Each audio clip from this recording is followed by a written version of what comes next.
رحم الله من قرأ الفاتحة. بسم الله الرحمن الرحيم. الحمد لله رب العالمين الرحمن الرحيم مالك يوم الدين إياك نعبد وإياك نستعين اهدنا الصراط المستقيم صراط الذين أنعمت عليهم غير المغضوب عليهم ولا الضالين. لا حول ولا قوة إلا بالله العلي العظيم. أعوذ بالله من الشيطان اللعين الرجيم. بسم الله الرحمن الرحيم. الحمد لله رب العالمين، والحمد لله الذي نور قلوبنا بمحبة علوية، والحمد لله الذي جعلنا من المتمسكين بولاية المرتضوية، والحمد لله الذي فرض مودته على العربية والعجمية وعلى مبلغ رسالاته الإلهية سيدنا ومولانا ومولى الثقلين جد الحسن والحسين أبي القاسم مصطفى محمد. صل على محمد وآل محمد وعجل فرجهم. اللهم صل وسلم وزد وبارك على صاحب الدعوة النبوية والصولة الحيدرية والعصمة الفاطمية والحلم الحسنية والشجاعة الحسينية والعبادة السجادية والمآثر الباقرية والآثار الجعفرية والعلوم الكاظمية والحجج الرضوية والجود التقوية والنقابة النقوية والهيبة العسكرية والغيبة الإلهية الحجة القائمية صلوات الله وسلامه عليه أجمعين. صل على محمد وآل محمد. اللهم عجل لوليك الفرج والعافية والناصر، واجعلنا من أعوانه وأنصاره. اللهم عرفني نفسك، فإنك إن لم تعرفني نفسك لم أعرف رسولك. اللهم عرفني رسولك، فإنك إن لم تعرفني رسولك لم أعرف حجتك. اللهم عرفني حجتك، فإنك إن لم تعرفني حجتك ضللت عن ديني. أما بعد، فقد قال الله تبارك وتعالى في محكم كتابه ومتقن خطابه: بسم الله الرحمن الرحيم.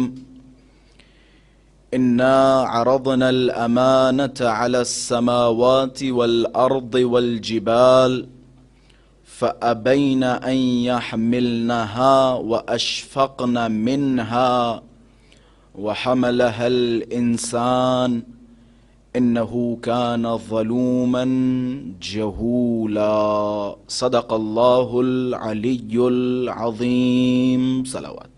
اللهم صل على محمد وآل محمد. وجود ذي الجود نازنين امام زمان عجل الله تعالی فرجه الشریف کی سلامتی اور حضرت کے ظہور میں تعجیل علماء کرام، فضلاء کرام، شیعیان حیدر صفدر اور آپ سب اپنی سلامتی، اہل خانہ کی سلامتی کے لیے بآواز بلند صلوات ہدیہ فرمائیں.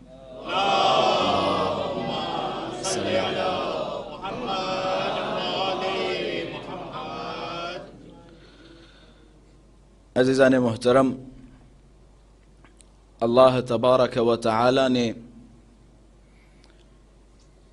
لوگوں کو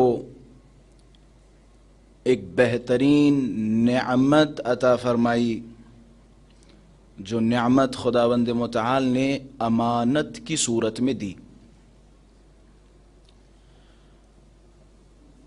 مفہوم آئے قرآن مجید الحمدللہ واضح و روشن ہے۔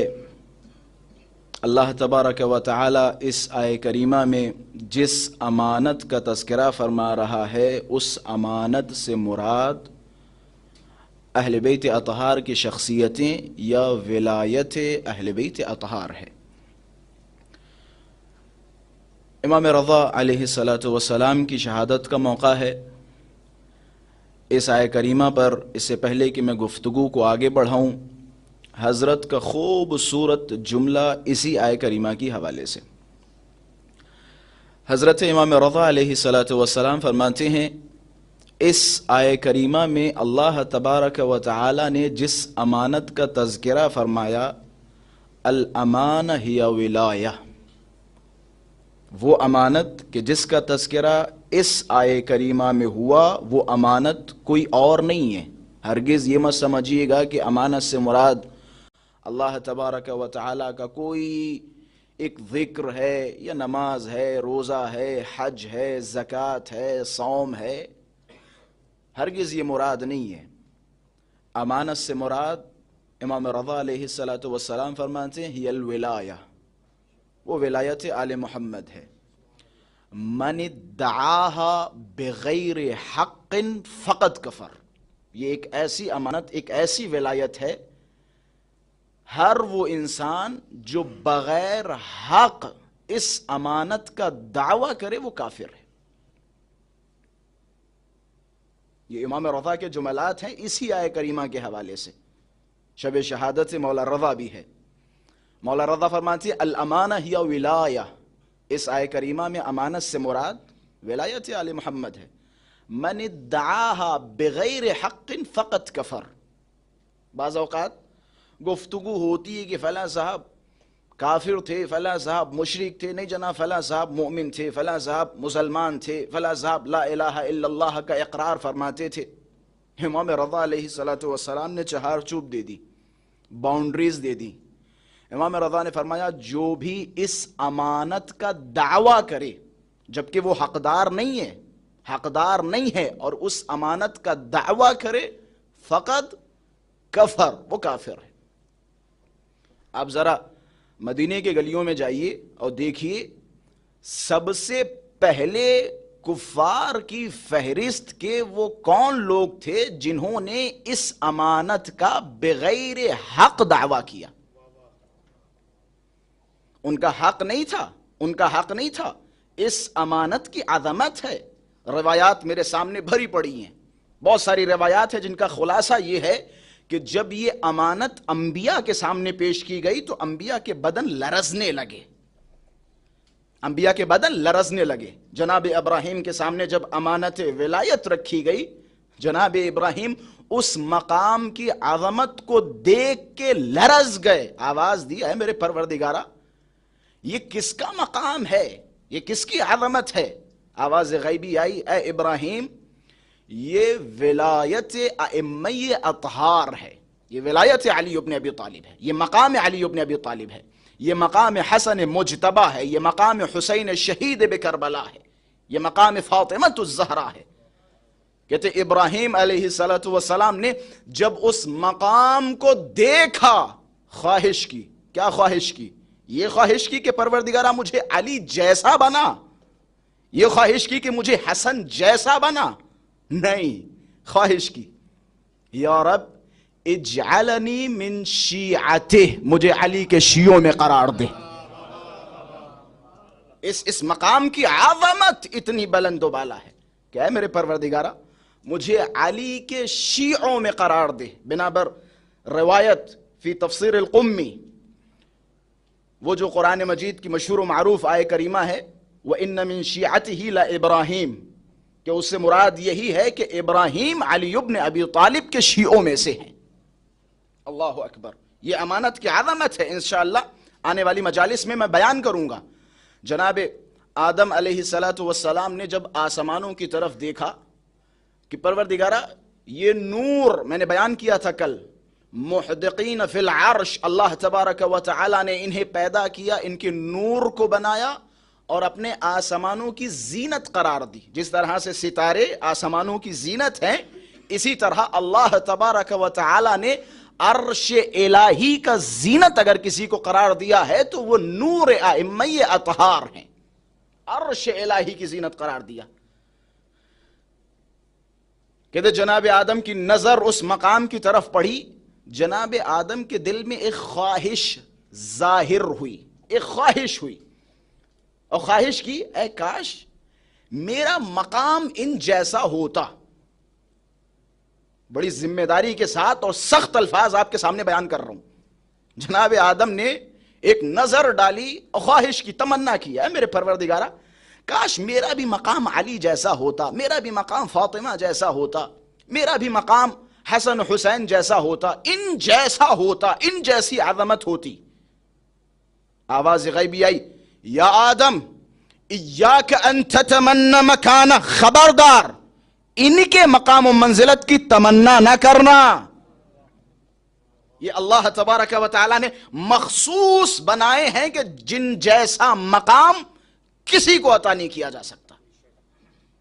روایات کے الفاظ بڑے سخت ہیں، انشاءاللہ آنے والے دنوں میں اسی روایت کو مکمل کروں گا کسی موضوع کے تحت، کہ خبردار آدم ان کے مقام کی تمنا نہ کرنا، یہ عظیم مقام ہے. وَخَانَهَا الْإِنسان. اب ذرا سوچے، اتنی عظمت ایک مقام کی، اتنی عظمت ایک امانت الہی کی، اس امانت الہی میں ابو الشرور المنافق نے خیانت کی. ابو الشرور المنافق، یہ اصطلاح میری جیب سے نہیں ہے، جیب سے نہیں ہے. اسی آیت کے ذیل میں چھٹے امام فرماتے یہ جو یہاں پہ انسان لفظ استعمال ہوا ہے، اس انسان سے مراد ہوا ابو الشرور المنافق. اس انسان سے مراد وہ انسان ہے، شرور کہتے ہیں شر کو، شیطنت، گندگی، گناہوں کا سراپا. حضرت نے فرمایا ابو الشرور، شرور کا باپ، منافق اول. اگر ابھی بھی نہ پہنچے ہو تو میں پہنچا دوں. دوسرا والا جملہ، جعل الحبل فی عنقہ ویجر الیہ، جس نے علی کے گلے میں رسی ڈالی اور کھینچا. اب پہنچے نا ابو شرور المنافق. بات ہو رہی تھی آپ سے، پہلا بت اور دوسرا بت، زیادہ شریر کون ہے، زیادہ شیطان کون ہے؟ یہ بھی ایک جملہ ہے مولا کا، ہوا ابو الشرور المنافق، وہ ہے ابو الشرور المنافق. پھر مولا نے پتہ کیا فرمایا؟ فَأَصْلُ كُلُّ ظُلْمٍ مِّن، پہلے کے بارے میں نہیں ہے. مولا نے فرمایا ہر ظلم کی اصل و بنیاد اسی سے ہے، ہر ظلم کی اصل و بنیاد اسی سے ہے. ابھی لندن میں نے ایک مجلس میں خطاب کیا تھا کچھ دنوں پہلے. اب ظاہر سی بات ہے میرے ذہن میں نہیں تھا کہ میں بیان کروں گا، لیکن یہ فَأَصْلُ كُلُّ ظُلْمٍ مِّنْ جیسے ہی آیا فوراً ذہن میں آ گئی بات. زیارت عاشورہ ماشاءاللہ سے پڑھتے ہیں، زیارت عاشورہ کے عادی بیٹھے ہوئے ہیں، ہر روز زیارت عاشورہ پڑھنے والے ہیں، بڑی شوق و ذوق سے زیارت عاشورہ کی تلاوت کرتے ہیں، اور ماشاءاللہ سے ہمارے بچوں کو زیارت عاشورہ کی عبارت حفظ ہیں. بحث بھی ہوتی رہتی یزید پر، کل کا یزید، آج کا یزید، اس دور کا یزید، اس دور کا یزید، یہ بحثیں ہوتی رہتی ہیں. میں کسی بحث میں نہیں پڑھنا چاہتا، میں اختلافی باتیں کرنے کا عادی نہیں ہوں. ایک سوال ہے سمپل سا آپ سے، زیارت عاشورہ اٹھائیے اور پھر میں آپ سے سوال کروں، جناب حضرت الف، جناب حضرت بے، ذرا بتائیے زیارت عاشورہ میں یزید پہ لعنت کتنی مرتبہ ہے؟ بسم اللہ. یہ جو گناہوں کا سب سے بڑا مجسمہ تیار کیا گیا کہ جناب والا سب سے بڑا لعین یزید ہے، یزید کی حیثیت کیا جو حسین ابن علی کے مقابلے میں کھڑا ہو؟ یزید کی کیا حیثیت؟ سب سے بڑا لعین یزید ہے، سب سے بڑا لعین یزید ہے، سب سے بڑا مکار یزید ہے. اچھا اگر سب سے بڑا لعین یزید ہے، سب سے بڑا مکار یزید ہے، تو زیارت عاشورہ میں یزید پہ لعنتیں بھری ہونی چاہیے. جناب میں اپنی طرف سے کوئی باتیں نہیں کر رہا ہوں، سامنے کی باتیں کر رہا ہوں. بسم اللہ، زیارت عاشورہ اٹھائیے، پڑھیے. یزید پہ لعنت کتنی مرتبہ ہے آپ بتائیے؟ کتنی مرتبہ ہے؟ ایک مرتبہ. پھر سے زیارت عاشورہ دیکھیے گا، بچوں سے خطاب کر رہا ہوں. یزید پہ لعنت کتنی مرتبہ؟ ایک مرتبہ. پھر یہ بار بار لعنتیں ہو کس پہ رہی ہیں؟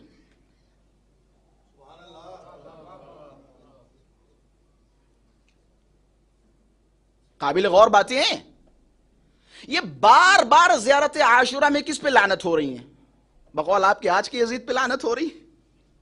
کس پہ لعنت ہو رہی ہے زیارت عاشورہ میں؟ یزید پہ ایک مرتبہ لعن. اچھا بچوں کو قریب کروں، بزرگان ماشاءاللہ سے بہتر جانتے. بچوں، ایک لفظ زیارت عاشورہ میں ہم پڑھتے رہتے ہیں، اسس اساس ذلك وبنى عليه بنيانا وجرى في ظلمه وجوره. پہنچ رہے نہیں پہنچ رہے؟ یہ اسسا، یہ اسست لفظ کتنی مرتبہ استعمال ہوا؟ میرے خیال سے 3 مرتبہ تو استعمال ہوا.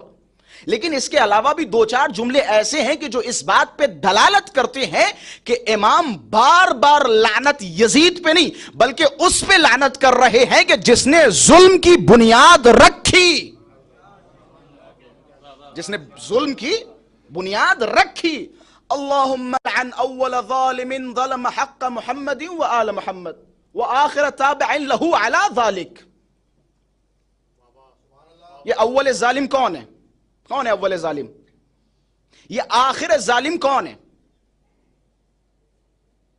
اول ظالم وہی ہے کہ جس نے جعل الحبل فی عنقه ویجر الیہ، جس نے علی کے گلے میں رسی ڈالی، یہ وہی ظالم ہے. زیارت عاشورہ میں یزید پہ ایک مرتبہ لعنت. ولعن عبید اللہ ابن زیاد وشمر وآل ابی سفیان وآل زیاد ومروان. خلاص ایک ایک مرتبہ بس سے دیگے تمام. یہ تو کٹ پتلیاں ہیں. یزید کٹ پتلی تھا. یزید احمق، دیوانہ، بی شعور، کٹ پتلی تھا. کٹ پتلی سمجھتے ہیں آپ نے وہ کھیل دیکھا ہے؟ ایک آدمی پردے کے پیچھے بیٹھتا ہے اور کچھ رسیوں کو کھینچتا ہے اور کچھ ڈول وغیرہ، کچھ کھلونے ٹائپ کی چیزیں وہ ناچتی ہیں، لیکن اسے نچانے والا کوئی اور ہوتا ہے. کہنے لگے جناب یزید ممبر پہ بیٹھا ہو، یزید نے کہا لعبت ہاشم بالملک فلا خبر جاء ولا وحی نزل. یزید کتنا بڑا پلیت تھا جو اہل بیت اطہار پہ اتنا بڑا الزام لگا رہا ہے. میں نے کہا جناب والا کون سا الزام؟ کہ دیکھو یزید الزام لگا رہا ہے. کیا کہہ رہا ہے یزید؟ کہہ رہا ہے بنی ہاشم تو حکومت کے ساتھ کھلواڑ کر رہے تھے، نہ کوئی وحی نازل ہوئی، نہ کوئی رسول آیا، نہ کوئی نبی آیا، یہ تو کھلواڑ تھا. میں نے کہا جناب ایک ہوتا ہے شاعر اور ایک ہوتا ہے متشاعر. یہ بدبخت شاعر کب سے بن گیا؟ شاعر کا ایڈریس میں دیتا ہوں آپ کو. شاعر کا ایڈریس چاہیے تو مدینے کی گلیوں میں جائیے اور دیکھیے کتابوں میں کس کے جملے نقل ہوئے جو ہمیشہ کہتا رہتا تھا میں نے زندگی میں کبھی رسول سے کوئی معجزہ نہیں دیکھا مگر یہ کہ اسے جادو سمجھا. یہ تھا شاعر. جس نے رسول پہ بھروسہ نہ کیا ہو یہ تھا شاعر. یہ تھا شاعر. خلاصہ اول ظالم کون ہے؟ اول ظالم وہ ہے کہ جس نے امانت ولایت میں خیانت کی. میں نہیں چاہتا ایک ہی دن ایک موضوع کی طرف آپ کو لے کے چلوں، انشاءاللہ ہر روز تھوڑا تھوڑا آپ حضرات کو ایک موضوع. ظاہر سی بات ہے یہ ایام حقائق آل محمد ہیں. ان ایام میں آل محمد کے حقوق زندہ کیے جائیں. ان ایام میں آل محمد کے حقوق پامال ہونا شروع ہو گئے. یہ وہ ایام ہیں کہ جن میں آل محمد کے حقوق پامال ہونا شروع ہو گئے. میں چھوٹی سی ایک تاریخ بچوں کے ذہنوں میں بٹھا دوں تاکہ بچوں کو یہ نہ لگے کہ قبلہ یہ باتیں کیوں کر رہے ہیں. رسول اللہ کی شہادت کے دوسرے یا تیسرے یا چوتھے دن بنا بر روایت خانہ وحی پر حملہ ہونا شروع ہو گیا. یہ وجہ ہے. رسول اللہ ہمیشہ سے امیر المؤمنین کو اپنا جانشین بنا چکے تھے، لیکن رسول اللہ کا جنازہ چھوڑا گیا اور کسی غیر کو علی کی جگہ پہ بٹھا دیا گیا. امام رضا اسی شے کی طرف اشارہ کرتے ہوئے فرما رہے ہیں الامانہ ہی الولایہ. امانت سے مراد ولایت ہے. من ادعاها بغیر حق فقد کفر. جو بھی اس کا دعویٰ کرے بغیر حق کے جبکہ اس کا حق نہیں تھا، اگر وہ اس کا دعویٰ کرے تو وہ کیا ہے؟ کافر ہے. بس میں آپ کو آپ کی منزلوں کے قریب کرنے کی کوشش کر رہا ہوں۔ ولایت اللہ تبارک و تعالی نے بطور امانت ہمارے اور آپ کے حوالے کی کہ جس کی حفاظت ہم سب پر واجب ہے۔ ای الامانۃ التی یجب علی الناس حفظها، ایک ایسی امانت ہے یہ ولایت کہ جس کی حفاظت ہم سب پر واجب ہے، اپنی اوقات کے حساب سے، اپنی حیثیت کے حساب سے۔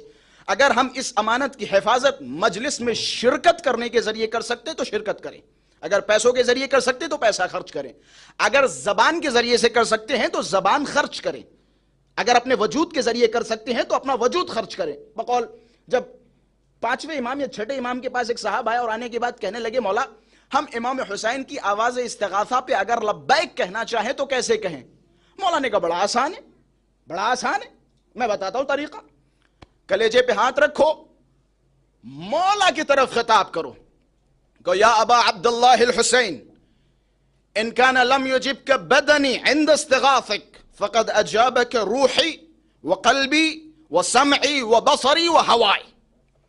یا ابا عبداللہ الحسین اگرچہ روز عاشورہ ہمارے بدن نہیں تھے، روز عاشورہ ہمارے جسم نہیں تھے، جب آپ نے آواز استغاثہ بلند کی، حل من ناصر ینصرنی کی آواز بلند کی، ہمارا وجود نہیں تھا، لیکن مولا آج ہم آپ سے وعدہ کرتے ہیں آپ کی اس آواز استغاثہ پر لبیک کہتے ہیں، اپنی زبان کے ذریعے، اپنے کانوں کے ذریعے، اپنی آنکھوں کے ذریعے، اپنے مال کے ذریعے، اپنے وجود کے ذریعے۔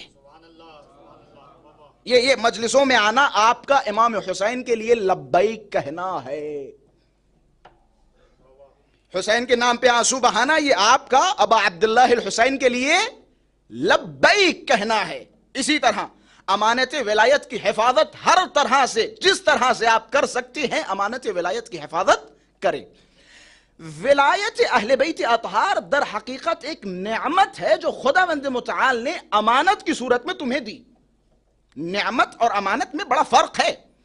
نعمت اللہ تبارک و تعالی اپنے فضل و کرم سے تمہیں دیتا ہے تاکہ تم اس کا شکر ادا کرو، اس کا احسان بجا لاؤ۔ امانت در حقیقت تمہارے ہاتھوں میں رکھ کے تمہیں ذمہ دار بناتا ہے کہ تم اس کی حفاظت کرو۔ ایک جگہ ولایت اہل بیت بعنوان نعمت شمار ہوئی اور ایک جگہ ولایت اہل بیت بعنوان امانت۔ خلاصہ ہمارے پاس جو ولایت اہل بیت ہے یہ امانت بھی ہے اور نعمت بھی ہے، اور اسی امانت کے بارے میں بھی روز محشر ہم سے اور آپ سے سوال کیا جائے گا، بھائی تم نے امانت ٹھیک ٹھاک رکھی یا نہیں رکھی؟ جو ہم نے امانت تمہیں دی تھی اس کا تم نے کیسا خیال رکھا؟ یہ سوال بھی ہوگا۔ اور نعمتوں کے بارے میں بھی روز محشر اللہ تبارک و تعالی ہم سے اور آپ سے سوال کرے گا۔ تھوڑا سا میرا ساتھ دے تاکہ میں بھی آپ کو ایک منزل پہ لے جانے کی کوشش کروں، ابھی لے جانے کا ارادہ نہیں کیا، کوشش کروں گا۔ قرآن مجید میں اللہ تبارک و تعالی ارشاد فرماتا ہے ثم لتسألن یومئذ عن النعیم، اور اس دن تم سے نعمتوں کے بارے میں سوال کیا جائے گا۔ جناب والا اللہ تم سے نعمت کے بارے میں سوال کرے گا۔ جی بھائی بتاؤ کن نعمتوں کے بارے میں اللہ سوال کرے گا؟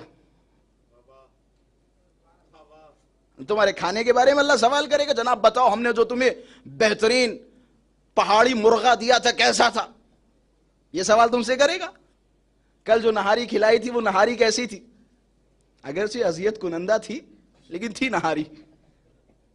اللہ تم سے نعمتوں کے بارے میں سوال کرے گا۔ امام کی خدمت میں ایک صاحب آئے اور آنے کے بعد عرض کرنے لگے کہ مولا یہ اللہ کس نعمت کے بارے میں سوال کرے گا؟ مولا نے فرمایا جواب دوں گا، لیکن اس سے پہلے تم اپنے مولویوں سے پوچھ کے آؤ وہ کیا کہتے ہیں۔ یہ اصطلاح میری تھی۔ امام نے فرمایا اپنے علماء سے پوچھ کے آؤ تمہارا عالم کیا کہتا ہے اس بارے میں۔ اب ظاہر سی بات ہے اس دور کا سب سے بڑا عالم بقول ان کے، جس کا یہ نعرہ تھا لولا السنتان لہلک النعمان، اگر 2 سال امام صادق کے پاس نہ ہوتا تو ہلاک ہو جاتا۔ یہ نعرہ کچھ سنا سنا سا ہے، بڑا پرانا ہے۔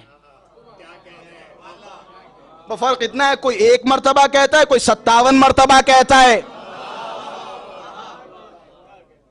کوئی 1 مرتبہ کہتا ہے، کوئی 57 مرتبہ کہتا ہے۔ خلاصہ ابو حنیفہ کے پاس دوڑتے ہوئے گئے اور جانے کے بعد سوال کیا کہ ذرا بتاؤ یہ جو اللہ تبارک و تعالی قرآن مجید میں ارشاد فرماتا ہے ثم لتسألن یومئذ عن النعیم، اللہ کن نعمتوں کے بارے میں سوال کرے گا؟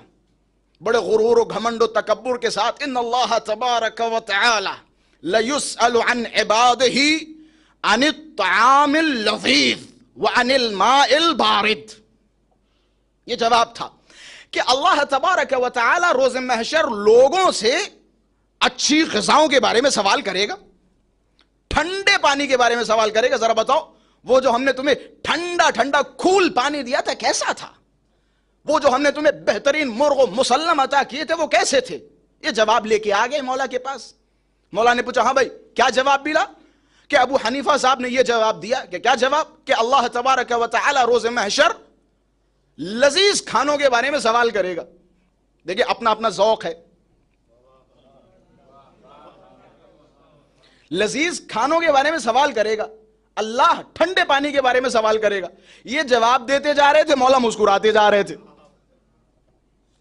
مولا نے بڑا خوبصورت جواب دیا کہ واہ ان الامتنان بالانعام قبیح عند المخلوق فکیف یجاز الی الخالق، کہ نعمتیں دے کے گنوانا لوگوں کے نزدیک برا سمجھا جاتا ہے تو تم نے خدا سے کیسے توقع کر لی؟ میں آپ کو اپنے گھر پہ دعوت دوں اور کہوں جناب والا ذرا بتاؤ ہم نے تمہیں کل شام کو جو نہاری کھلائی تھی وہ کیسی تھی؟ ایسی کبھی نہاری آپ نے کھائی ہے؟ اس نہاری کی تعریف کریں. وہ جو ہم نے کل تمہیں مرغ و مسلم کھلایا تھا وہ کیسا تھا؟ ایسا مرغہ کبھی آپ نے کھایا ہے؟ بسم اللہ تعریف کریں. کہ نعمتوں کو دے کے گنوانا یا ان کے بدلے شکر طلب کرنا مخلوقات کے نزدیک قبیح ہے، برا سمجھا جاتا ہے. تم نے خدا کی طرف نسبت دے دی. اب حیران و پریشان چپ چاپ بیٹھ گئے کہ مولا پھر وہ کون سی نعمت ہے کہ جس کے بارے میں سوال کیا جائے گا؟ کہ اللہ اتنا بڑا ہے تو اللہ کی نعمت بھی بڑی ہوگی. جس بارے میں سوال کیا جائے گا وہ نعمت کوئی اور نہیں، ہماری ولایت ہوگی.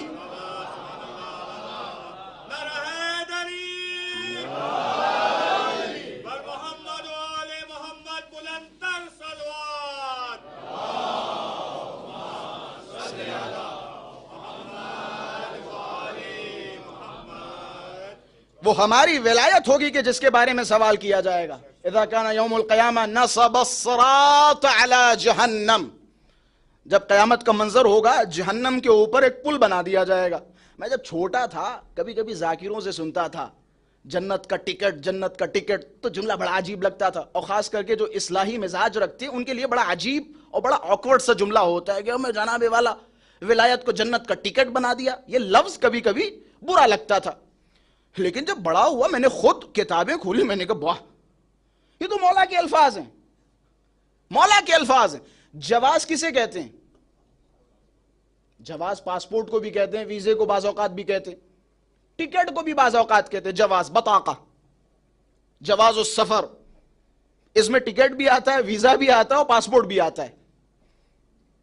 روایت ایک نہیں کئی ہیں کہ اذا کان یوم القیامہ، جب قیامت ہوگی تو جہنم کے اوپر اللہ صراط بنا دے گا، اور صراط سے گزرنے کے لیے ہر وہ انسان جو صراط پار کرنے کی کوشش کرے گا وہ پار نہیں کر پائے گا. اس صراط کو پار کرنے کے لیے ایک جواز کی ضرورت ہے.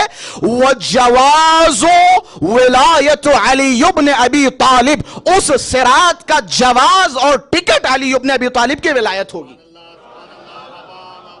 ایک صلوات پڑھے محمد والے محمد کی ذات پر.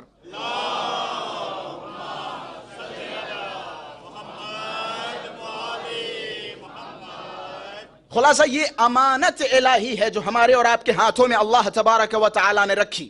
جنہوں نے خیانت کی اللہ ان پہ لعنت کرے. اور یہ خیانت ہر دور میں ہوئی، ہر امام کے ساتھ خیانت ہوئی. خیانت کا سلسلہ ابو شرور المنافق سے ہوا، لیکن خیانتوں کا سلسلہ ختم نہیں ہوا یہاں تک کہ 8ویں امام کا دور آیا.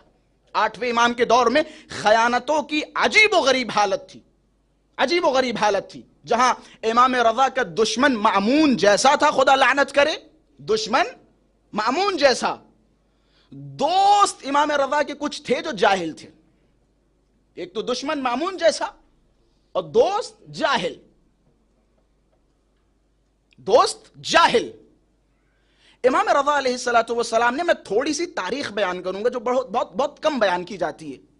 ولی عہدی کے حوالے سے, ولی عہدی کے بارے میں بڑا سنا ہے آپ نے ماشاءاللہ سے, لیکن میں 2-4 کلیدی نکات آپ حضرات کی خدمت میں بیان کروں گا. امام رضا کے ولی عہدی کے فوائد. ہمارا معاشرہ علوم آل محمد کی بنسبت اتنا ہلکا ہو چکا ہے, اسرار آل محمد کی تو بات چھوڑو, یہ جو ظاہری اور آشکار معارف اہل بیت ہیں انہیں بھی بیان کرتے ہوئے ڈر لگتا ہے. کیوں؟ کیونکہ معاشرہ ہلکا ہو چکا ہے. معاشرے کو اب حدیث نہیں چاہیے, حدیث نہیں چاہیے. عاشورہ سمجھنے کے لیے امام صادق کی ضرورت نہیں ہے, نیلسن منڈیلا کا قول ہمیں ضروری ہے. عاشورہ سمجھنے کے لیے ہمیں گاندھی جی کے قول کی ضرورت ہے, امام صادق کے قول کی ضرورت نہیں ہے. یہ تمہاری معرفت ہے, تمہاری معرفت کے لیے وہ قول کافی ہے, لیکن ہماری معرفتوں کے لیے امام صادق کا قول ضروری ہے. یہ تو عام دنیا کو سمجھانے کے لیے نیلسن منڈیلا کا قول, یہ گاندھی جی کا قول رکھا جاتا ہے. ہم اپنے آپ کو سمجھانے کے لیے وہ معرفت کافی نہیں ہے, وہ معرفت ضروری ہے جو مولا صادق و باقر نے عطا فرمائی. وہ چشمہ لگائیں جو اہل بیت اطہار آپ کو عطا کر رہے ہیں. ہر دکان سے چشمہ نہ خریدیے, ہر دکان سے چشمہ نہ خریدیے. ہمیں جناب والا سمجھنے کے لیے حدیثوں کی ضرورت, کیا ضرورت ہے؟ ہماری عقل میں آنی چاہیے, ہماری عقل میں آنی چاہیے. اور اسی کا سب سے بڑا عذاب یہ ہوا کہ معارف اہل بیت بیان کرتے ہوئے اہل حق ڈر رہے ہیں, گھبرا رہے ہیں. معارف اہل بیت بیان کرتے ہوئے اہل حق ڈر رہے ہیں, گھبرا رہے ہیں, کیونکہ ہماری معرفتیں بڑی ہلکی ہوتی چلی جا رہی ہیں, بڑی سستی ہوتی چلی جا رہی ہیں. امام رضا علیہ الصلوۃ والسلام کے ولی عہدی کے فوائد کیا ہیں؟ یہ جو امام رضا نے, یہ جملہ سخت ہے یا آسان ہے؟ اپنے ذہنوں میں گزشتہ کچھ حوادث کو رکھیے گا جو 1 مہینے میں کچھ ہوئے سوشل میڈیا پہ یا ادھر ادھر, ان ساری چیزوں کو اپنے ذہن میں رکھیے گا اور میرے اس جملے کو سمجھیے گا. نتیجہ میں نہیں دوں گا, نتیجہ خود لیجئے گا. امام رضا نے مأمون کی ولی عہدی قبول کی یا نہیں؟ اگر کسی کا کوئی سوال ہو, مجھے ممبر سے زیادہ ممبر سے اترنے کے بعد مزہ آتا ہے, اور میں ممبر سے زیادہ ممبر سے اترنے کے بعد سمجھتا ہوں کہ ایک عالم کی ذمہ داری وہاں زیادہ ہے. امام رضا نے, اگر کسی کا کوئی سوال ہو مجلس سے ریلیٹڈ, میں اکثر اپنی مجالس میں کہتا رہتا ہوں, پہلا سوال آپ مجھ سے کریں. اگر میری بات کا سوال کسی اور سے کر رہے ہیں تو میں آپ کا گریبان پکڑوں گا. میری بات کا سوال مجھ سے کریں. اگر میں آپ کو مطمئن نہ کر پاؤں پھر آپ جا کے کسی ارے غیر ایکس وائی زیڈ کسی سے جا کے سوال کریں. پہلا سوال آپ کا مجھ سے ہونا چاہیے, کیونکہ میں اپنی باتوں کا ذمہ دار ہوں. امام رضا نے مأمون کی ولی عہدی قبول کی یا نہیں؟ بسم اللہ, قبول کی. مأمون ظالم تھا, غاصب تھا. کیسا غاصب؟ غاصب مقام امامت تھا. امام کے ہوتے ہوئے اس مقام پہ کہ جہاں امام کو ہونا چاہیے اس مقام پہ خود کو سمجھتا تھا. خدا لعنت کرے مأمون غیر رشید پہ. اچھا, مأمون کی ولی عہدی قبول کی. اب سوال, ایک ظالم و جابر کی ولی عہدی امام نے کیوں قبول کی؟ جواب دیتے ہیں جناب والا, حالات کچھ ایسے تھے, مأمون نے کہا اگر آپ ولی عہدی قبول نہیں کریں گے تو ہم آپ کو مار دیں گے. یہ ہے یا نہیں؟ ٹھیک ہے, میں اس بحث میں زیادہ جانا نہیں چاہتا, میں فوائد بیان کروں گا ولی عہدی امام رضا کے. امام رضا کی ولی عہدی کے کیا فائدے تھے؟ میں چند فائدے آپ حضرات کی خدمت میں بیان کروں گا. یہ ایک تاریخ ہے امام رضا کے دور کی. امام رضا کا دور شیعوں کے لیے جتنے بھی ائمہ اطہار علیہم الصلوۃ والسلام گزرے, پہلے امام سے لے کے 11ویں امام تک, شیعوں کے لیے سب سے پروقار, سب سے بہترین اگر کوئی دور گزرا ہے تو امام رضا کا دور گزرا ہے. سب سے پروقار دور امام رضا کا. امام رضا کو مأمون کا ایک بھائی تھا امین. ہارون غیر رشید کے مرنے کے بعد ہارون رشید نے امام کاظم علیہ الصلوۃ والسلام کو زہر دے کے شہید کر دیا. شہید کرنے کے بعد امام کاظم کا جنازہ پورے بغداد پہ رکھ دیا. شور مچا دیا کہ جناب دیکھ لو آ کے, ہم نے انہیں نہیں مارا, یہ اپنی موت اس دنیا سے گئے. بنی ہاشم میں ہنگامہ ہوا. ایک شبہ بھی میں دور کروں گا, یہ جو ہم نوحے بھی پڑھتے ہیں اور کہتے بھی رہتے ہیں مزدوروں نے کاظم کا جنازہ اٹھایا, کوئی جنازہ اٹھانے والا نہیں تھا, غربت مولا کی, یہ جملہ میں تھوڑا سا اس پہ اشکال کرتا ہوں. میری نظر میں ائمہ اہل بیت علیہم السلام میں سب سے زیادہ شان و شوکت کے ساتھ اگر کوئی جنازہ اٹھا ہے تو امام کاظم کا جنازہ. نئی بات نہ سمجھیے گا,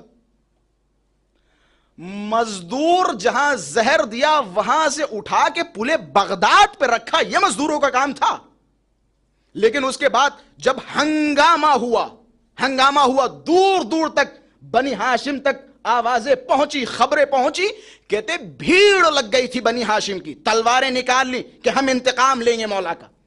یہ جو بہانہ بنایا جا رہا تھا کہ مولا خود اپنی موت اس دنیا سے گئے, جنازے کے پاس مولا کے چاہنے والے گئے کہ ہمیں تمہاری باتوں کی ضرورت نہیں ہے, یہ امام ہے, امام سے ہم خود پوچھیں گے. امام کے پاس شیعیان حیدر صفدر پہنچے اور پہنچنے کے بعد امام کی طرف خطاب کیا کہ مولا خود بتائیے. روایت کے جملے آواز آئی قتلاً واللہ قتلا, تم دھوکے میں نہ آؤ, اس نے مجھے مارا ہے. یہ امام وقت ہے, امام زمان ہے, اس نے مجھے مارا ہے, دھوکے میں نہیں آنا, اس نے مجھے مارا ہے. خلاصہ جب یہ ماحول ہوا, ہارون غیر رشید نے دیکھا کہ بھائی یہ سارے کے سارے تلواریں لیے کھڑے, اب جنگ ہونے والی. اتنے میں ہارون غیر رشید مر گیا, خدا لعنت کرے. اس کا جب انتقال ہوا تو اس کے دو بیٹے تھے, ایک مأمون اور ایک امین. امین کو اس نے اطراف کی حکومتیں دے دی تھی, عراق اور اطراف عراق امین کے حوالے کر دیا تھا, خراسان مأمون کے حوالے کر دیا. تھوڑے دنوں میں ان دونوں بھائیوں میں لڑائی ہوئی.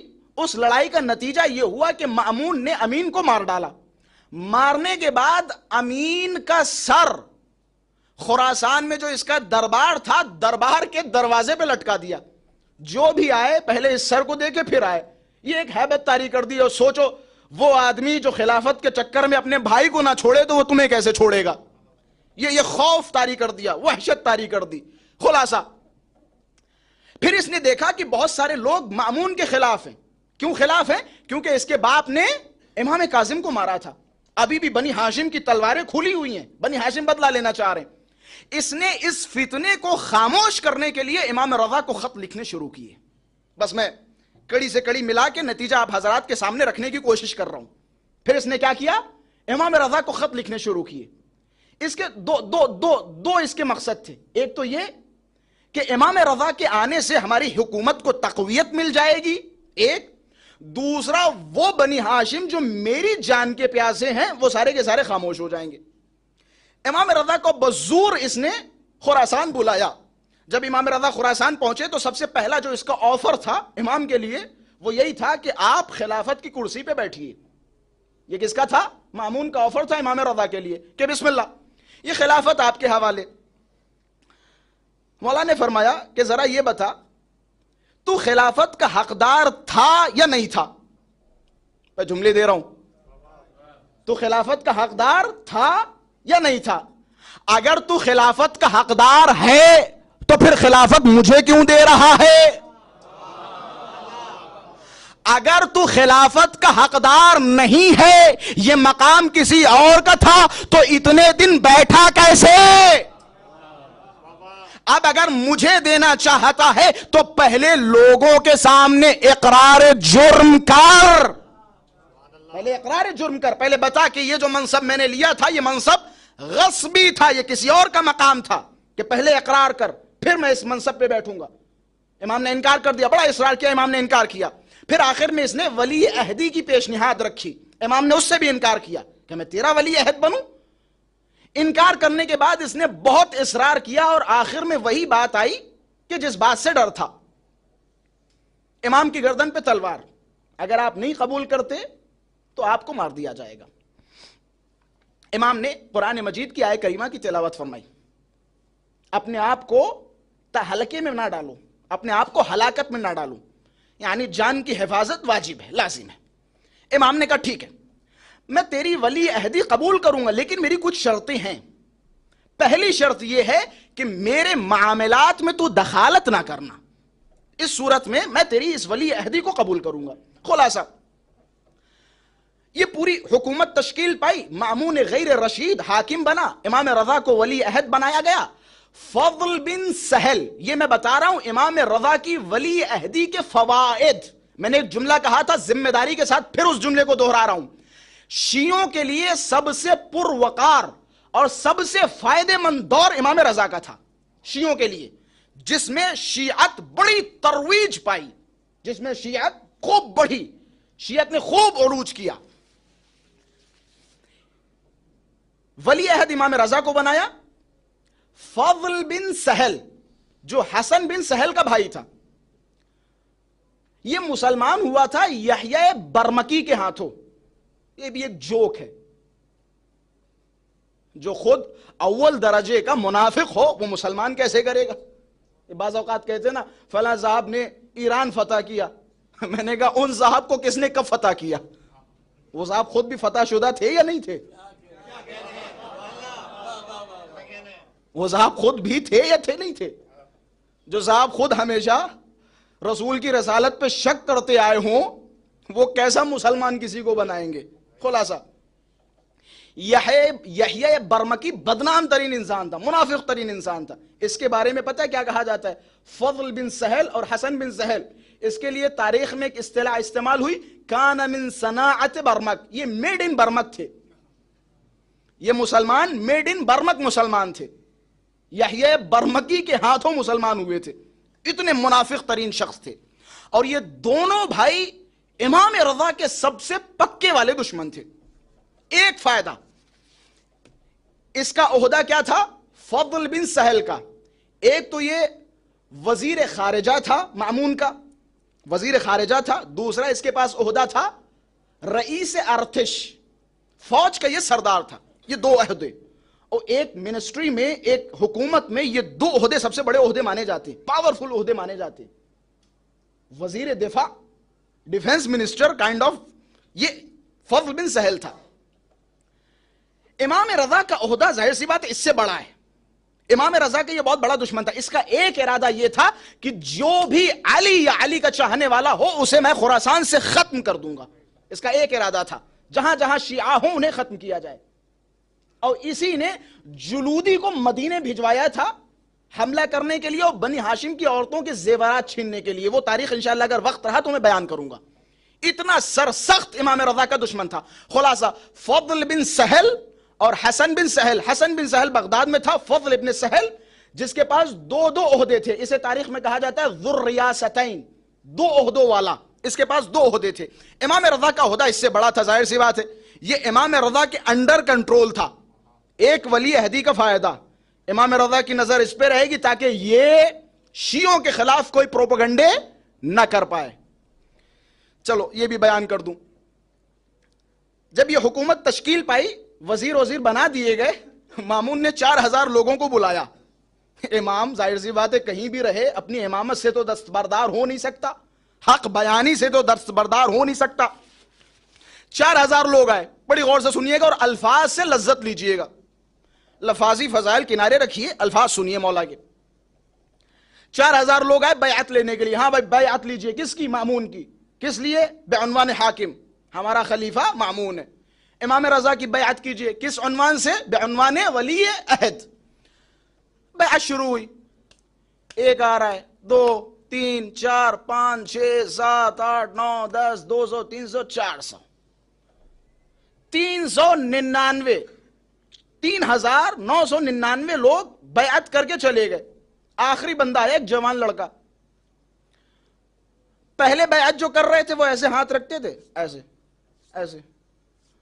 الفاظ کی نزاکت کو سمجھیے گا. 3999 لوگ ہاتھ پھیر پھیر کے چلے گئے. سب سے آخر میں ایک جوان امام رضا کے پاس پہنچا, اس طرح سے امام کا ہاتھ پکڑا. امام کا جیسے ہی ہاتھ پکڑا, روایت کے الفاظ امام قہقہے کے ساتھ ہنسنے لگے.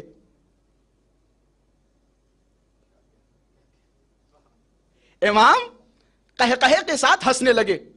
پورا دربار دیکھ رہا ہے بھائی امام رضا کو کیا ہو گیا, ہنس رہے. امام رضا نے فرمایا مامون, ابھی تک وہ جو 3999 آئے تھے انہوں نے بیعت کی نہیں, بیعت توڑ کے گئے ہیں. بیعت ایسے ہوتی ہے. روایت کے جملے مأمون کا چہرہ سرخ ہو گیا, گویا امام نے 4000 لوگوں کے سامنے پہلا جوتا مأمون کے سر پہ مارا. جسے یہ نہ پتا ہو بیعت کرواتے کیسے ہیں, وہ خلیفہ کیسا. جسے یہ نہ پتا ہو کہ بیعت کرواتے کیسے, وہ خلیفہ کیسا ہے. روایت کے الفاظ ہیں, میں نے انہی گنہگار آنکھوں سے روایت پڑھی, کہتے اسی دن مأمون نے فیصلہ کر لیا تھا امام رضا کو مارنے کا. اسی دن فیصلہ کر لیا تھا امام رضا کو مارنے کا. امام رضا نے, یہ کتنی بڑی بے عزتی ہے, 4000 لوگ پہلا دن خلافت کا, لوگ بیعت کرنے آ رہے ہیں, مولا نے ذلیل کر دیا, خار کر دیا کہ تجھے تو یہ بھی نہیں پتا بیعت کیسے ہوتی. یہ نقض بیعت ہے, یہ بیعت ہے, یہ بیعت ہے. ایسے بیعت ہوتی کہ بیعت صرف اس جوان نے میری کی ہے, اس کے علاوہ سارے نقض بیعت کر کے گئے. خلاصہ, امام رضا علیہ السلام جب اس سسٹم میں آئے تو سب سے پہلا کام, دشمن کون تھا شیعوں کا, اگر یاد ہو, فضل ابن سہل, جس کے پاس 2 عہدے تھے. پہلا عہدہ ڈیفنس منسٹر اور دوسرا رئیس وزراء, وزیر خارجہ. یہ 2 عہدے تھے, وزیر خارجہ. امام رضا علیہ السلام جب اس سسٹم میں آئے تو امام رضا علیہ السلام کی نظریں صرف اس کی ایکٹیویٹیز پہ تھیں. آخر میں ایک ایسے مقام پہ لا کے کھڑا کر دیا کہ مأمون کے ہاتھوں ہی اس کا قتل کروایا. مأمون کے ہاتھوں اس کا قتل کروایا, اور قتل کرنے کے بعد مأمون نے اسے حمام میں بند کر دیا, اس کا سر قلم کیا, اور اس کا سر اس کے بھائی حسن بن فضل کے پاس, حسن بن سہل کے پاس بغداد میں بھجوا دیا. ایک یہ تھا دشمن, ختم ہو گیا. شیعوں سے ایک آفت چلی گئی, نہیں چلی گئی, کس کی برکت سے, امام رضا کی برکت سے. دوسرا جلودی. جلودی یہ امام رضا کا سرسخت دشمن تھا. یہاں سے امام رضا کا کرم کا بھی اندازہ ہوتا ہے. امام رضا سے بڑی دشمنی رکھتا تھا جلودی. ایک وقت آیا مأمون نے جلودی کے قتل کا حکم جاری کر دیا کہ جلودی کو مار دو. جلودی کا ایک قصہ آپ کے سامنے بیان کر دوں تاکہ الفاظ مکمل ہو جائیں. جلودی نے مدینے پہ حملہ کیا. امام رضا علیہ السلام نے بنی ہاشم کی تمام خواتین کو اپنے گھروں میں اکٹھا کر دیا. جلودی جب امام رضا کے دروازے پہ آیا, یہ پہلے کی بات ہے, خراسان آنے سے پہلے کی بات ہے. امام رضا نے تمام بنی ہاشم کی عورتوں کو اپنے گھر میں رکھا ہوا تھا. جلودی امام رضا کے دروازے پہ آیا اور آنے کے بعد گھر میں گھسنے کی کوشش کی. امام اس کے پاس آئے, اس سے درخواست کی کہ جلودی تجھے کیا چاہیے, تجھے گوشوارے چاہیے, تجھے گوشوارے چاہیے, تجھے زیورات چاہیے, بس مجھ پہ ایک احسان کر, میرے گھر کے اندر نہ گھس, میں خود ان تمام سیدانیوں کے زیورات اتار کے تجھے دے دوں گا. یہ امام رضا نے ریکویسٹ کی جلودی سے. جلودی نے یہ ریکویسٹ قبول کر لی. امام رضا گھر میں گئے, تمام زیورات لے کے آئے اور جلودی کے ہاتھوں پہ رکھ دیے. میں نے اس دن پہلی مجلس میں ایک روایت سنائی تھی امام رضا علیہ السلام سے, اگر آپ لوگوں کو مفہوم یاد ہو. امام نے فرمایا ان لنا علیکم حقا برسول اللہ فَإِذَا أَنْتُمْ أَدَّيْتُمْ ذَلِكَ وَجَبَ الْحَقُّ لَكُمْ عَلَيْنَا. تمہاری گردن پر ہمارا حق واجب ہے, اگر تم اس حق کو ادا کر دو گے تو تمہارا حق ہماری گردن پہ واجب ہو جائے گا. یعنی تم پر واجب ہے کہ تم ہم سے محبت کرو, ہمارا احترام کرو, ہماری اس امانت میں خیانت نہ کرو, تم پر واجب ہے. اگر تم نے ایسا کر دیا, محبت کر لی, احترام کر دیا, تو اس صورت میں تمہارا حق ہماری گردن پہ واجب ہو جائے گا. جلودی نے ظاہری طور پر امام کے حق میں احسان کیا. امام نے درخواست کی کہ میرے گھر میں داخل نہ ہو. جلودی مان گیا. امام زیورات لائے اور لانے کے بعد جلودی کے ہاتھوں میں رکھ دیے. یہ اہل بیت اطہار ہیں, یہ کسی کا احسان اپنی گردن پہ رکھتے نہیں ہیں, کسی کا احسان گردن پہ رکھتے نہیں ہیں. مأمون نے حکم دیا جلودی کا سر قلم کر دیا جائے. جلودی کون؟ امام رضا کا سر سخت دشمن. امام کو اپنا حق ادا کرنا تھا.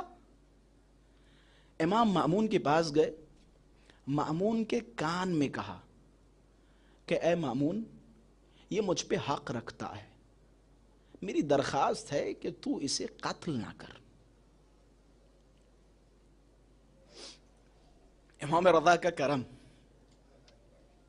ضامن آہو، کہ مامون درخواست یہ ہے کہ تو اسے قتل نہ کر. مامون نے قبول کر لیا. لیکن جس کی قسمت میں جو ہو، اب ظاہر سی بات ہے یہ تھا امام رضا علیہ الصلوۃ والسلام کا کرم، لیکن اس کے بھی تو دل میں امام رضا کے لیے کوٹ کوٹ کے نفرت تھی، بغض تھی، اس کا بھی تو کچھ صلہ ہوگا. مامون کے کان میں امام رضا نے فرمایا کہ اسے قتل نہ کر. جلودی نے یہ سن لیا. جلودی تو امام رضا کو اپنے دشمنوں میں کاؤنٹ کرتا تھا. دور سے کھڑا ہو کے کہنے لگا، مامون تجھے اللہ کی قسم ہے جو اس نے کہا اس کا الٹا کرنا.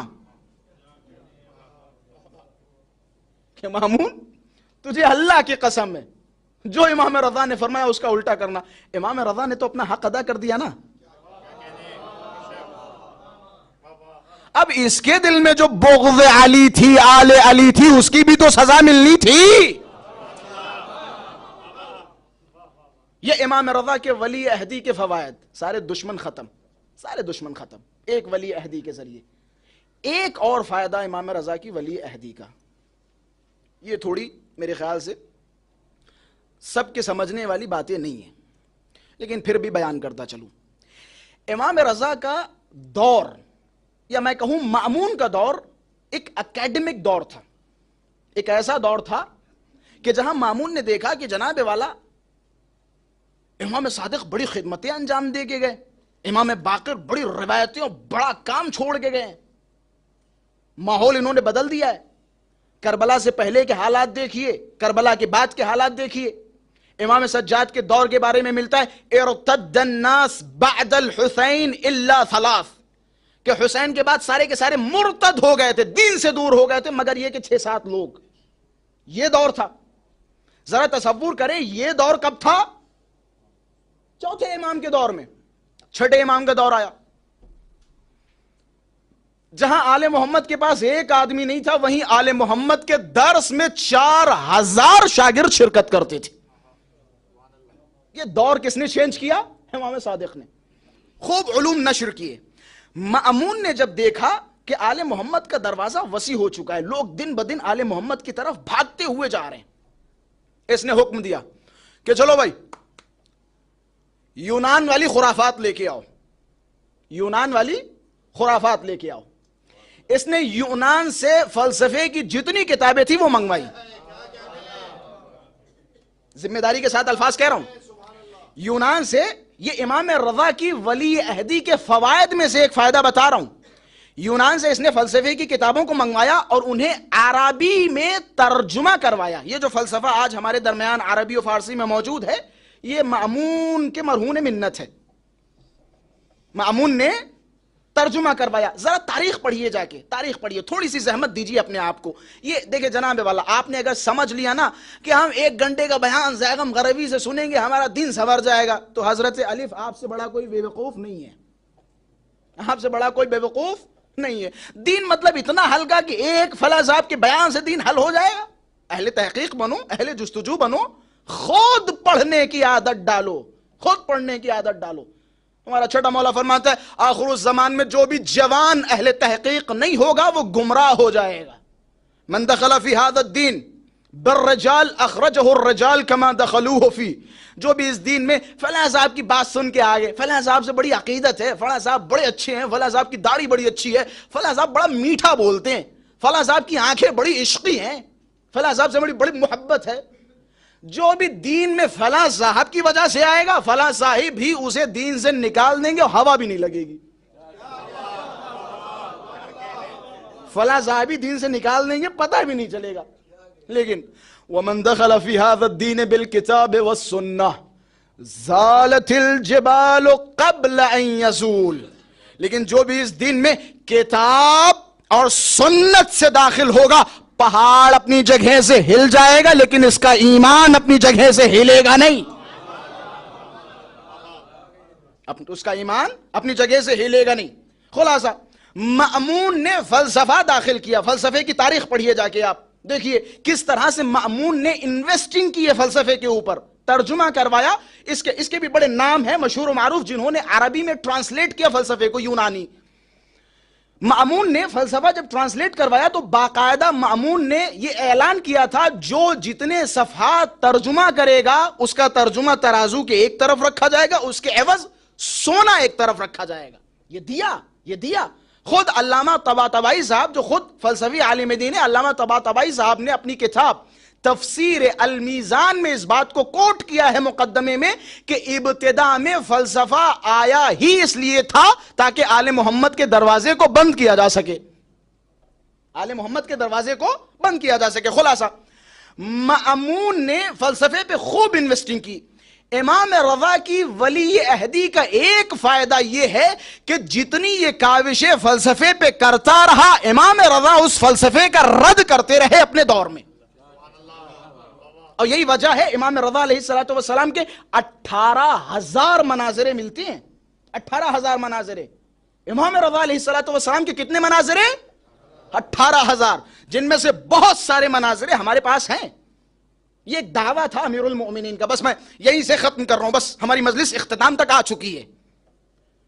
مولا امیر فرمایا کرتے تھے لو زینت لی الوسادہ, اگر میرے لیے ایک چادر بچھا دی جائے, ایک نشست رکھ دی جائے, لحکمت لأہل التورات من تورات وأہل الزبور من زبور وأہل الانجیل من انجیل. اگر میرے لیے چادر بچھا دی جائے, مجھے بٹھا دیا جائے, تو میں اہل زبور کا فیصلہ انہی کی کتاب سے کروں گا, اہل انجیل کا فیصلہ انہی کی کتاب انجیل سے کروں گا, اور تورات والوں کا فیصلہ انہی کی کتاب تورات سے کروں گا. یہ دعویٰ کس نے نقل کیا؟ ابن ابی الحدید معتزلی. عالم کس کا؟ ہمارا تو نہیں ہے. ابن ابی الحدید معتزلی. امیر المومنین کو یہ موقع نہیں ملا. بس میں ختم کر رہا ہوں. جہاں آپ نے میرے خیال سے 1 گھنٹہ میرا ساتھ دیا, وہیں 2-4 منٹ اور ساتھ دے لیجئے. اور معذرت کے ساتھ تھوڑا سا ٹائم زیادہ ہو گیا, کوشش کروں گا ٹائم کے اندر ہی بات کو ختم کروں. اجازت ہے 2-4 لفظ اور آپ حضرات کی خدمت میں عرض کروں؟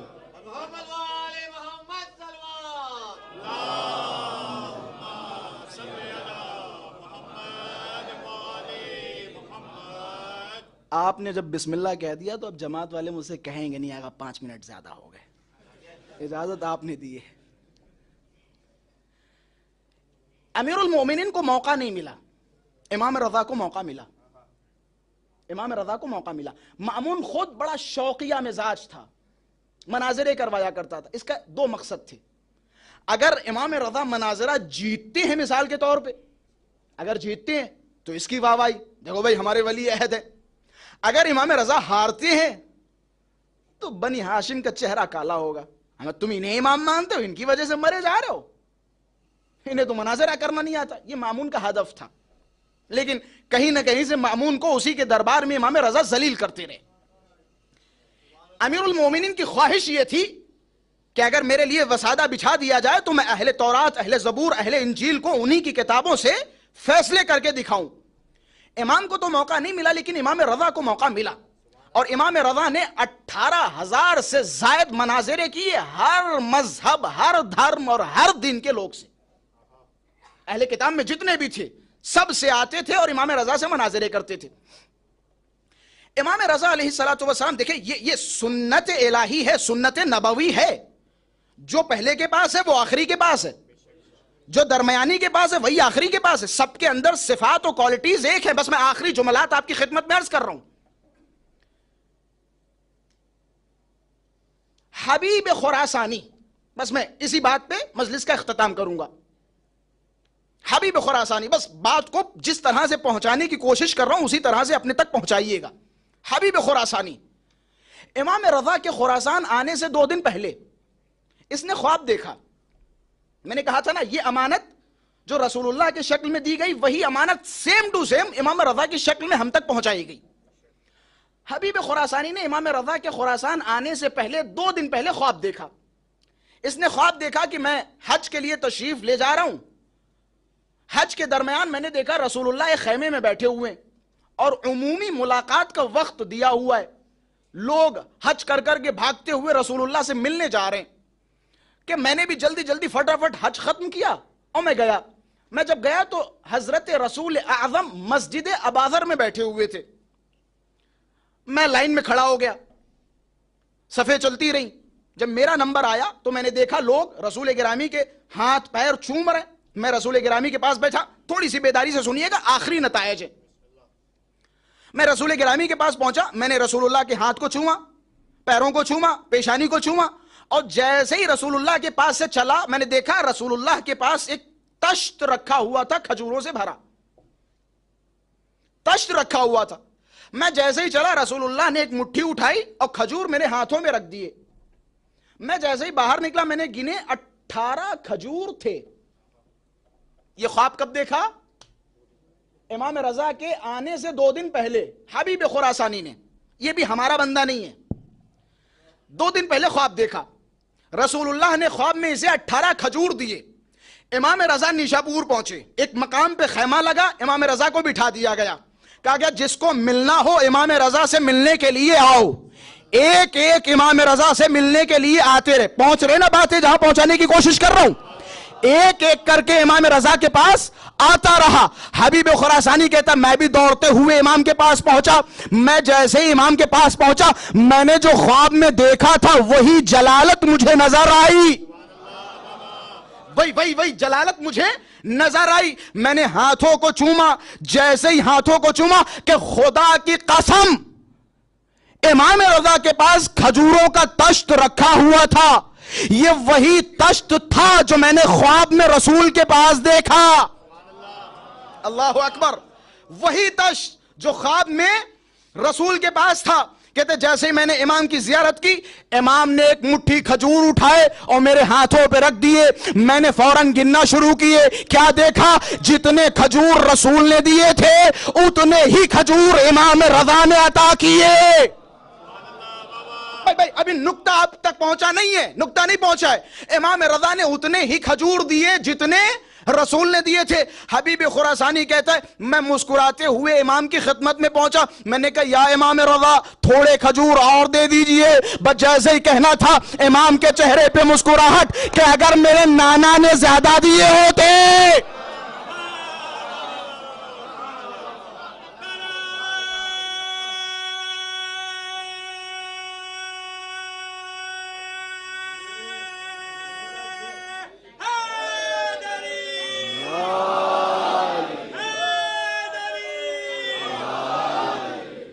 اگر میرے نانا نے تجھے زیادہ دیے ہوتے تو میں بھی دیتا.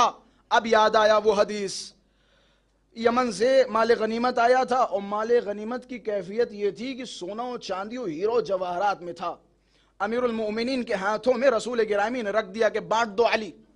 امیر المؤمنین نے مٹھی بھر بھر کے بانٹتی. بوری میں مٹھی ڈالتے تھے, جو آیا لو جناب والا, لو جناب والا, لو جناب والا. کچھ بدبخت رسول گرامی کے پاس دوڑتے ہوئے آئے کہ یا رسول اللہ علی عدالت سے کام نہیں لے رہے ہیں, یہ سونے چاندی کا مسئلہ ہے, گیہوں تو ہے نہیں جو اٹھا اٹھا کے دے دیے, یہ سونے چاندی کا مسئلہ ہے, علی عدالت سے کام نہیں لے رہے ہیں. رسول گرامی پہ غیظ طاری ہوا کہ علی پہ شک کر رہے ہو, کہ بلاؤ جن جن کو علی نے دیا ہے انہیں بلاؤ. روایت کے الفاظ ہے جن جن کو علی نے دیا تھا انہیں بلایا گیا کہ تم اپنی مٹھی رکھو, ترازو کے دوسری طرف جتنی مٹھیاں دی گئی ہیں ان ساری مٹھیوں کو ایک ایک کر کے رکھتے جاؤ. کہ جب مٹھیاں رکھتی گئی کہ خدا کی قسم جو کے دانے کے برابر بھی فرق نہیں تھا. پھر رسول گرامی نے فرمایا کفی و کف علی فی العدل سوا, کہ میرا ہاتھ اور علی کا ہاتھ عدالت میں ایک جیسا ہے. ایک صلوات پڑھے محمد و آل محمد کی ذات پر.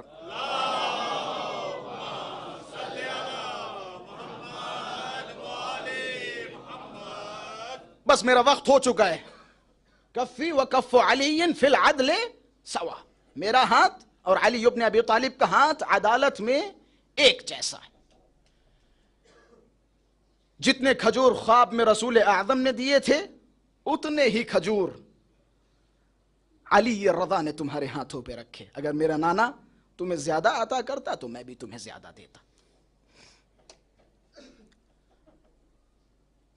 ایک سوال کے ذریعے شروع کروں، رونے کے لیے بیٹھے، میں مصائب زیادہ لمبے نہیں پڑھتا.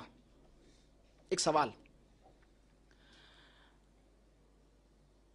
اہل بیت کے سلسلے میں سب سے غریب امام کون ہے؟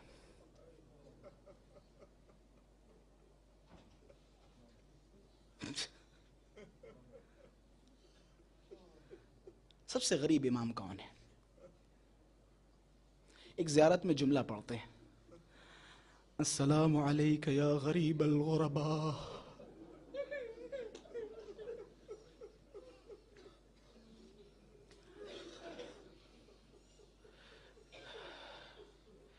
سلام ہو غریب الغرباء پر. ان کا وطن کیا تھا؟ مدینہ. مدینے سے سب سے دور اگر کوئی ہے تو وہ امام رضا ہے. دو وجہ ہیں غریب کہنے کی، ایک تو یہ وجہ، دوسری وجہ کربلا میں امام حسین ہیں، یہ بھی غریب ہیں، لیکن ان کی غربت کے سہارے وہاں ہیں. عباس جیسا بھائی ایک طرف سو رہا ہے، اکبر جیسا کڑیل جوان ایک طرف سو رہا ہے. اچھا یہ بھی بتا دوں، امام حسین کی قبر 4 گوشے نہیں ہے. امام حسین کی قبر کے 4 کونے نہیں ہیں، 6 کونے ہیں. پتہ ہے حسین کی قبر کے 6 کونے کیوں ہیں؟ کیونکہ ششمہ علی اصغر حسین کے سینے پہ سو رہا ہے.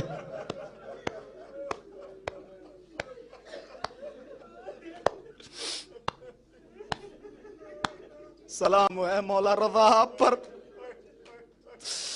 کاظمین میں 2 امام ہیں، سامرا میں 2 امام ہیں، جنت البقیع میں 5-4 امام ہیں، لیکن ہائے رے امام رضا کی غربت، اس عالم غربت میں کوئی امام رضا کے پاس نہیں ہے.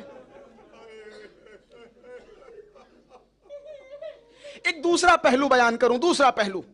ایک زائر مشہد مقدس پہنچا زیارت امام رضا کے لیے، جیسے ہی حرم میں داخل ہوا، کیا عالی شان حرم ہے، 24 گھنٹے زائرین کی رفت و آمد ہے.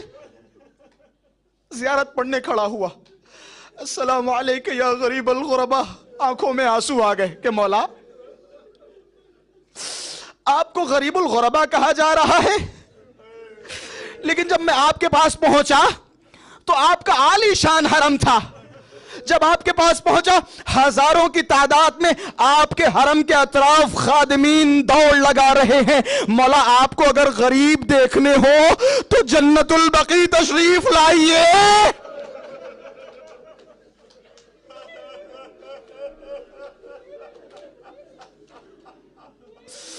مولا دیکھیے کس طرح سے غریب ہے، قبروں کا نشان نہیں معلوم.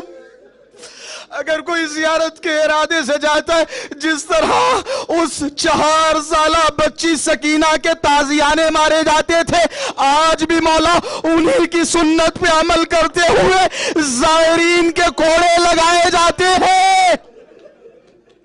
مولا یہ غربت دیکھیے، مولا یہ غربت دیکھیے. بس عزادارو، امام رضا کو مأمون نے بلایا. جیسے امام رضا کو مأمون نے بلایا، ابا صلت کو امام نے اپنے ساتھ لیا. دروازے پہ پہنچے کہ ابا صلت یاد رکھنا، اگر میں مأمون کے دروازے سے نکلوں اور میرے ہاتھوں میں رومال ہو اور وہ رومال میرے منہ پہ رکھا ہو تو سمجھ جانا مأمون نے مجھے زہر دے دیا. ابا صلت یاد رکھنا، جب میں آؤں، جب یہ حالت دیکھنا تو سمجھ جانا مأمون نے زہر دے دیا. روایتوں کے جملے ہیں، امام رضا جیسے ہی دربار سے نکلے، کیا دیکھا؟ امام رضا کے چہرے مبارک پر رومال ہے. مأمون نے امام کو زہر دے دیا.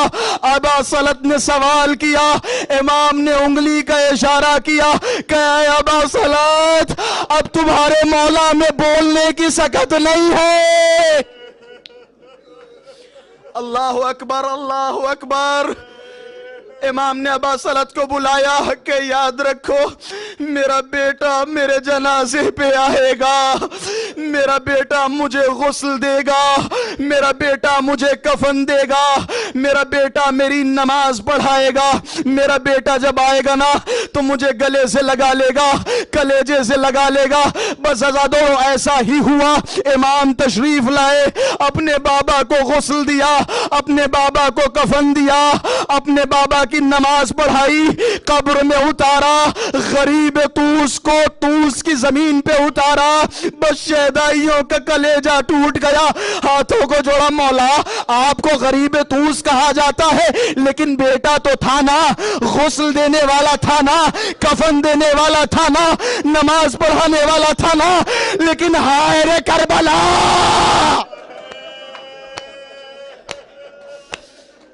اللہ اکبر، دو کو پرسا دینا ہے، امام زمانہ کو پرسا دینا ہے، شہزادی فاطمہ کو پرسا دینا ہے۔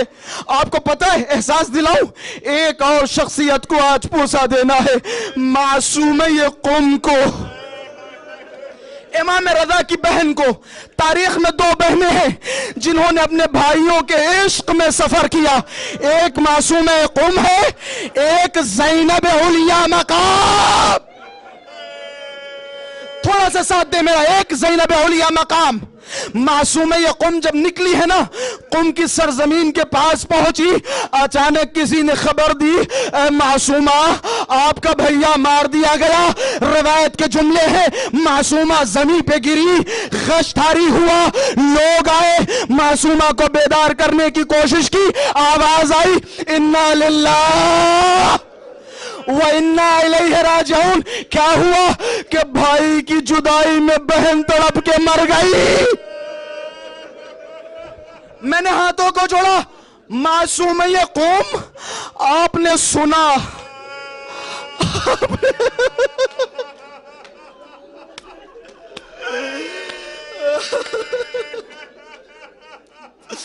معصومہ آپ نے سنا، آپ نے سنا، آپ کے بھائی کو زہر دیا، آپ اتنا برداشت نہ کر سکی، لیکن ہائے زینب کا کلیجہ، زینب دیکھ رہی ہے، وہ شمرو جالسون علی صدر الحسین، شمر حسین کے سینے پہ آہستہ آہستہ خنجر سے گلا، زینب تڑپ رہی ہے، اے میرے ماں جائے، میری اماں نے جو کیا۔